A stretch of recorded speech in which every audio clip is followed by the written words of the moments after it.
এদিকে কোটা আন্দোলনকারী শিক্ষার্থীদের হত্যার বিচার দাবিতে সারা দেশে মার্চ ফর জাস্টিস কর্মসূচি চলাকালে যশোর বরিশালে পুলিশের লাঠিচার্জে বেশ কয়েকজন শিক্ষার্থী আহত হয়েছে। চট্টগ্রামে কর্মসূচি থেকে ৮ শিক্ষার্থীকে আটক করেছে পুলিশ। চট্টগ্রাম লালদিঘি এলাকায় সড়কে ব্যারিকেড সৃষ্টি করে প্রতিবাদ করে শিক্ষার্থীরা। এ সময় পুলিশি বাধা উপেক্ষা করে আদালত এলাকায় বিক্ষোভ সমাবেশে অংশ নেয় কয়েক হাজার শিক্ষার্থী। এ সময় মিছিলকারীদের স্বাগত জানাতে আসেন আদালতের শতাধিক আইনজীবী। পরে আইনজীবী সমিতির গোল চত্বরে সমাবেশ অনুষ্ঠিত হয়। এদিকে কর্মসূচিতে আসার সময় 2 ছাত্রী সহ 6 শিক্ষার্থীকে আটক করে পুলিশ। এখন জন্ম সনদ দিয়ে খোলো বিকাশ স্টুডেন্ট অ্যাকাউন্ট।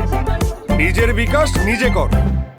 বরিশালে কোটা আন্দোলনকারী শিক্ষার্থীদের সাথে পুলিশের দফায় দফায় সংঘর্ষ এবং ধাওয়া পাল্টা ধাওয়ার ঘটনায় সাংবাদিক সহ অন্তত 15 জন আহত হয়েছে। নগরীর বেশ কয়েকটি পয়েন্টে এই হামলা এবং সংঘর্ষের ঘটনা ঘটে। যশোরের শিক্ষার্থীদের মিছিলে লাঠিচার্জ করেছে পুলিশ। এতে আহত হয়েছে বেশ কয়েকজন শিক্ষার্থী। আটক করা হয় 6 জনকে। সকালে শহরের বিভিন্ন পয়েন্টে শিক্ষার্থীরা জড়ো হয়। পরে একটি বিক্ষোভ মিছিল শহরের শিল্পকলা একাডেমির সামনে পুলিশ সুপারের কার্যালয়ের দিকে যাবার সময় পুলিশি লাঠিচার্জের শিকার হয়।